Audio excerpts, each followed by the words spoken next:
ሰላም እንደምን አለ? ሰላም እንዴት ቆየሽኝ? እንኳን ደህና መጣሽ። እንኳን ደህና ቆየህን። እንግዲህ ከሳይታችሁ ነው ቀጥታ የመጣሁት። ጋዜቦ አካባቢ የሚገኘውን ያስረከባችሁትን እንዲሁም ደግሞ አዲስ ፕሮጀክቱ ምን እንደሚመስል ከባልደረቦች ጋር ቆይታ አድርጌ ነው ወደዚህ የመጣሁት እና በቅድሚያ እስኪ ከአንተ ጋር እንተዋወቅ። በጣም ጥሩ። እኔ አቤል እባላለሁ። የሪያሊቲ ሪል ስቴት የሽያጭ ስራ አስኪያጅ ነኝ። ምናልባት በዚሁ ልጠይቅሽ እና እንዴት ነበረ ጉብኝት? እንዴት አገኘሽው ዲፕሎማት አፓርትመንትን? በጣም ቆንጆ ነበረ። ያው እንግዲህ ከመጀመሪያ ከነበረው ፕሮጀክታችሁ የተሻለ ፕሮጀክት ይዛችሁ እንደምትመጡ ተስፋ አድርጋለሁ። እሱን ደግሞ በሂደት የምናየው ነው የሚሆነው እና ምናልባት ዛሬ ያየሁት ያለቀውን ሳይታችሁ ነው። ምናልባት ከዚህ በፊት ሪያሊቲ ያስረከባቸው ሳይቶች ይኖሩ ይሆን? ወደኋላ መለስ ብለን እስቲ እናውራ። አዎ አለ። ሪያሊቲ ብዙ አስረክቧል። አክቹዋሊ ሪያሊቲ በኮንስትራክሽን ድርጅት ነበር ረጅም ጊዜ የሚታወቀው። ሪል ስቴት ላይ ከገባ ግን አንድ 7-8 ፕሮጀክቶችን ለነዋሪዎች ያስረክበናል። አይ ቲንክ አሁን አንቺ ያየሽው ዲፕሎማት አፓርትመንት እሱ 9ኛ ፕሮጀክታችን ነው አሁን እያስረከብን ያለ ነው። ከዛ በፊት 8 ፕሮጀክቶችን አስረክበናል። በተመሳሳይ ፕራይም ሎኬሽን ላይ ወደ ቦሌ አትላስ፣ ቦሌ ጃፓን፣ ሳር ቤት፣ ካናዳ ኤምባሲ የሚገኙ አፓርትመንቶችን ለነዋሪ አስረክበናል። እንግዲህ አሁን ቁጥር 1 ዲፕሎማት አፓርትመንት 9ኛ ፕሮጀክታችን ሆኖ እያስረከብን ያለ ነው። በተመሳሳይ ደግሞ ቁጥር 2ን ወይም 10ኛው ፕሮጀክታችንን በግንባታ ላይ ነን ማለት ነው። በጣም ጥሩ። እንግዲህ ዛሬ ለተመልካቾች ቁጥር 2 ላይ ያለውን የቤት አማራጮች የካሬ መጠናቸውን ከአንተ ጋር በተወሰነ መልኩ ቆይታ ለማድረግ ነው ወደዚህ ወደ ቢሮ ብቅ ያልኩት።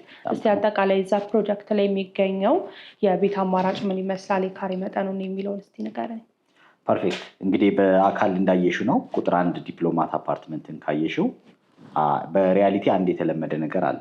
አንድ ሰክሰስፉል ፕሮጀክት ካለን እሱን ፕሮጀክት እንደግመዋለን አፕግሬድ አድርገን ማለት ነው። ይህንን ነገር በተመሳሳይ በሳር ቤትም በአትላስም ደግመናቸዋል ፕሮጀክቶችን። አሁን ቁጥር 1 ዲፕሎማት አፓርትመንት የሚባለው ቦሌ ጋዜቦ አንቺ የጎበኘሽውን በተመሳሳይ ሎኬሽን እሱም ፕሮጀክት ራሱ እየደገምነው ያለ ነው። ግን የተወሰነ አፕግሬድ ያደረግናቸው ነገር አለ። ስፔሻሊ ቁጥር 1 ላይ ከተረከቡ ሰዎች የወሰድነውን ኮሜንት ሰብስበን በጣም በተሻለ ዲዛይን ስፔሻሊ የቤት ዲዛይን ላይ እጅግ የተሻለ ዲዛይን አድርገን እና ደግሞ የቤት አማራጮችንም ከባለ 1 እስከ ባለ 3 መኝታ ድረስ አድርገን እያንዳንዱ ዩኒት ሁሉ 2 ኪችን እንዲኖረው አድርገን የረዳት ክፍል፣ ስቶር፣ ላውንደሪ ያላቸውን ዩኒቶች አድርገን በተሻለ ዲዛይን ኮምፓውንድ በሆነ ኔቸር አፓርትመንት አሁን ቁጥር 2ን እየደገምነው ያለ ነው። ቁጥር 1 ላይ ያየሽው ነገር በሙሉ ቁጥር 2 ላይ አለ። ያየሻቸው አሚኒቲዎቹን አይ ቲንክ ጎብኝተሻቸዋል ብዬ አስባለሁ። ሳውናው፣ ስቲሙም፣ ጂሙ አጌን እዚህ ታገኛቸዋለሽ። እዚህ ላይ ግን ሌላ ተጨማሪ ነገሮችን እንደ ኪድ ዞን፣ ፕሌይግራውንዶችን ሁሉ ጨምረንበት ቁጥር 2 ዲፕሎማት አፓርትመንትን ልዩ ቅናሽ አዘጋጅተን ሽያጭ ጀምረናል ማለት ነው። ቁጥር 1 ያመለጠው ቁጥር 2 ላይ በተሻለ የቤት ዲዛይን ያገኘዋል ማለት ነው። በጣም ጥሩ። የካሬ መጠናቸውን እናንሳ ይቻላል። እንግዲህ 3ቱንም ለማማከል ሞክረናል። ትንንሽ ካሬ ባለ 1 መኝታም አለን። ሌላኛው ደግሞ አቬሬጅ ካሬዎች ባለ 2 መኝታ ከ125 ካሬ ጀምሮ እስከ 150 ካሬ ስፋት አማራጭ አለን። ሌላኛው ደግሞ ትልልቅ ሳይዝ ያሉት ባለ 3 መኝታ ከ170 እስከ 215 ካሬ ድረስ ቢግ ሳይዝ ቤቶችም አሉ። ለሁሉም ይሆናል ማለት ነው። ባለ 1 መኝታ ለሚፈልግም አለ፣ ስሞል ሳይዝ ለሚፈልግ። አቬሬጅ ሳይዝ ደግሞ ባለ 2 መኝታ አለን። ትልልቅ ደግሞ ሰፊ ፋሚሊ ላለባቸው ባለ 3 መኝታ ሆነው ትልልቅ አማራጮች አሉን። እንደነገርኩሽ ከባለ 1 እስከ ባለ 3 ስንል ከነዚህ መኝታዎች በተጨማሪ በውስጣቸው የረዳት ክፍል፣ ስቶር፣ ላውንደሪ እያንዳንዱ ቤት ከ2 ኪችን ጋር አላቸው። እነዚህ አማራጮች ይኖሩናል በካሬ ደረጃ ማለት ነው። እዚህ ላይ ታዲያ ምን ያህል ዳውን ፔመንት ነው እያስከፈላችሁ የምትገኙት? በጣም ጥሩ። ከዳውን ፔመንቱ በፊት አሁን ሆሊዴን ተያይዞ ቅናሽ ያወጣንበት አለ። በነገራችን ላይ ፕሮጀክታችን እዚህ ዲፕሎማት ቁጥር 2 እንደገና ደግሞ ሳር ቤት አፍሪካ ዩኒየን ጋርም አለን። 2 አማራጭ ሎኬሽን አለን። ሁለቱም ፕራይም ሎኬሽን ያሉት። ለአፍሪካ ዩኒየን ላይ ያወጣነው ቅናሽ አለ። እዚህ ለዲፕሎማት ቁጥር 2 ቦሌ ጋዜቦ ልዩ የዋጋ ቅናሽ አውጥተናል። ቅድመ ክፍያ ደግሞ አሁን 10% ብቻ ነው የምጠይቀው።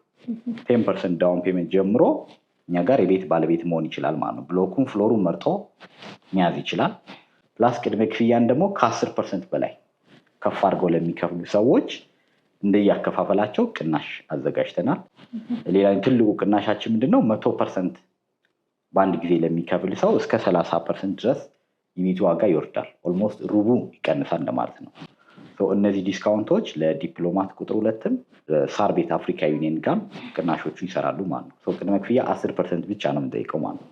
በጣም ጥሩ። እንግዲህ ይህን ያህል አጠቃላይ ስለ ቤቶቹ ሁኔታ ስለ ካሬ መጠናቸው ካነሳን እዚህ ላይ ታዲያ ምን ያህል ነው ከፍለን መግባት የምንችለው የሚለው የተመልካች ጥያቄ ይመስለኛል። እና ከስንት ብር ጀምሮ እዚህ ሳይታችሁ ላይ ሰዎች ማግኘት ይችላሉ? በተወሰነ መልኩ እሱን እናንሳ። ጥሩ ጥያቄ ነው። እንግዲህ ብዙ ሰው ዋጋ ብሎ ይጠይቀናል። እኛ ጋር እንዳልኩሽ ከዋጋ በላይ ሪያሊቲ በጣም ተፈላጊ የሚያደርገው በዋናነት ፕሮጀክትን ኦን ታይም ዴሊቨር ስለምናደርግ፣ ቤቶቹን ደግሞ ካየሻቸው የሚሰሩበት የጥራት ደረጃ ይወስነዋል እና በጣም ሃይ ኳሊቲ ቤቶች ነው እኛ እየገነባን ያለ ነው። የጋራ መገልገያዎች ደግሞ ብዙ አሉ። ሳውናውም፣ ስቲሙም፣ ጂሙም፣ ክለብ ሃውስ እነዚህን ሁሉ አካተን ነው የምንሰጠው። የቤቱ ቫልዩ ከፍ ያለ ነው። ዋጋችን ሲታሰብ ይህንን ቤት ቫልዩ የሚመስል ይሆናል ማለት ነው። ግን አሁን አንቺ በመጣሽበት የቅናሽ ዋጋ ስለሆነ ፕራይሳችን አፎርደብል ነው ማለት ይቻላል። እዚህ ጠቅላላ ዋጋ ጥራ ካልሽኝ ጠቅላላ ዋጋ እኛ ጋር ከ8 ሚሊዮን ብር ጀምሮ የቤት ባለቤት መሆን ይችላሉ። ፕላስ ደግሞ እንደነገርኩሽ ኢቭን ካሽ ሙሉ ለሌለው ሰው ደግሞ 10% ቅድመ ክፍያ ከፍሎ በረጅም ጊዜ የሚከፍልበት የሞርጌጅ ወይም የረጅም ጊዜ አከፋፈል ፓኬጅ ስላለን በቀላሉ የቤት ባለቤት መሆን ይችላሉ። 8 ሚሊዮን ቶታል ዋጋችን ነው ማለት ነው። በጣም ጥሩ። እንግዲህ ስላሉት ስለ ቤቶች ይሄን ያህል ካነሳን ሪያሊቲን ለየት የሚያደርገው ወይም ደግሞ የእኛ ኳሊቲን የምትለው ነገር ካለ እናንሳ። ቆንጆ ጥያቄ። ብዙ ለየት የሚያደርገን ነገር አለ። ከነዛ ውስጥ በመሰረታዊነት እኛም የምንለው ብቻ ሳይሆን ብዙ የእኛ ደንበኞች ሪያሊቲን የሚመርጡበት 4 ወሳኝ ነገሮች አሉ። በዋናነት ዴሊቨሪ ነው። ምናልባት ከተማው ላይ የምታውቂው ትልቁ ኢሹ የዴሊቨሪ ኢሹ ነው። ሰው ፍርሃት አለው፣ ስጋት አለው። ቤቴን በጊዜ አልረከብም የሚል ስጋት አለ እና ሪያሊቲን ተመራጭ የሚያደርገው እሱ ነው። እያንዳንዱ ፕሮጀክት ይሄ 9ኛችን ያልኩሽ 8ቱንም ፕሮጀክት እኛ ከታቀደልን ጊዜ አስቀድመን ያስረከብ ነው። ለእኛ ደንበኞች ሁልጊዜ ቃል የምንገባው ነገር ቤታቸውን ኦን ታይም አይደለም ኢቨን ቢፎር ታይም ዴሊቨር እናደርጋለን። ኦን ታይም በማስረከብ ተመራጭ ያደርገናል። ትልቁ ኢሹ እሱ ስለሆነ ማለት ነው ሪል ላይ ከተማው ላይ። ሌላኛው ደግሞ ተመራጭ የሚያደርገን ኳሊቲ ነው። የምንገነባበት ማቴሪያል በጣም በሃይ ኳሊቲ ነው። ሌክዠሪ አፓርትመንቶችን ነው የምንሰራው። በሶስተኝነት ደግሞ ፕራይም ሎኬሽን ላይ ያለ ነው። ከአዲስ አበባ ልብ የሚባሉ ቦታዎች ላይ ያለ ነው። ከነዛ ፕራይም ሎኬሽን አንወጣም። ያንን የምናደርገው ለምንድን ነው? ሰዎች ቤት ሲገዙ ለመኖር ብቻ ላይሆን ይችላል፣ መልሰው አከራይተው ለኢንቨስትመንት ጥሩ ገቢ የሚያገኙበት ስለሆነ እነዛን ለዛ ሴኪር የሚያደርጉበት ሎኬሽን መርጠን ነው የምንገባው። አሁንም ያለ ነው ሳር ቤት ነው፣ ቦሌ ነው። ስለዚህ ከፕራይም ሎኬሽን አንወጣም። ሎኬሽን የሚመርጥ ሰው ሪያሊቲን ይመርጣል። ኳሊቲ የሚመርጥ ሰው ሪያሊቲን ይመርጣል። ቤቴን ኦን ታይም መረከብ እፈልጋለሁ የሚል ሰውም ካለ ሪያሊቲ ሞር ተመራጭ ነው ማለት ይችላለሁ። በእነዚህ ነገሮች ለየት ያደርገናል። በጣም ጥሩ። እንግዲህ እንዳልከኝ ከሆነ የተለያዩ አካባቢዎች ላይ ፕሮጀክቶችን በመያዝ እንዲሁም ደግሞ ለሰዎች ቤቶችን በማስረከብ እንደምትታወቁ እየነገርከኝ ነበረ። ምናልባት ወደፊት ሪያሊቲን ምን ላይ እንጠብቀው፣ ምን እንጠብቅ የሚለውን ደግሞ እስኪ እናንሳ። ወደፊት አሁን ቃል የምገባልሽ ሪያሊቲ እስካሁን ፕራይም ሎኬሽኖች ላይ ያለ ነው። ቦሌ ሳር ቤት፣ ቦሌ ጃፓን፣ ቦሌ አትላስ እያልን ነበር ያለ ነው። በቅርቡ ግን አንድ በጣም ኢንተረስቲንግ የሆነ ፕሮጀክት እናወጣለን። እሱንም ፒያሳ ነው። አሁን ፒያሳ በጣም ካሚንግ ኢመርጅ እያደረገች ያለች ሎኬሽን ነች። ስለዚህ እዛ ፒያሳ ላይ በጣም ለየት ያለ ፕሮጀክት ፓላስ የሚባል ፕሮጀክትን በቅርቡ ለሽያጭ እናወጣለን። ስፔሻሊ ደግሞ ሱቅ ለሚፈልጉ ሰዎች ብዙ ጊዜ ሱቅ ተጠይቀን ቆይተናል። ወደ ሱቅ ፕሮጀክት ከመጣን ካሚንግ ሱን የምንለቅ ይሆናል። ፒያሳ በቅርብ ቀን ጠብቁ። በጣም ጥሩ። እንግዲህ ጥሩ የሆነ ቆይታ አድርጌያለሁኝ። ሳይቱንም ተዘዋውሬ ምን እንደሚመስል አይቻለሁ። እዚህም ቢሮ ላይም ደግሞ ጥሩ የሆነ ቆይታ ነበር ከአንተ ጋር ያደረግነው። ምናልባት እነዚህን የቤት አማራጮች የሚፈልጉ ሰዎች እናንተን በምን አይነት መልኩ ነው ማግኘት የሚችሉት? በጣም ጥሩ። እዚህ እናንተ ስክሪን ላይ ስልካችን እናስቀምጣለን። በሱ ስልክ ቁጥር ኮንታክት ሊያደርጉን ይችላሉ። እዚህ ሀገር ውስጥም ያለ በውጭም ያለ።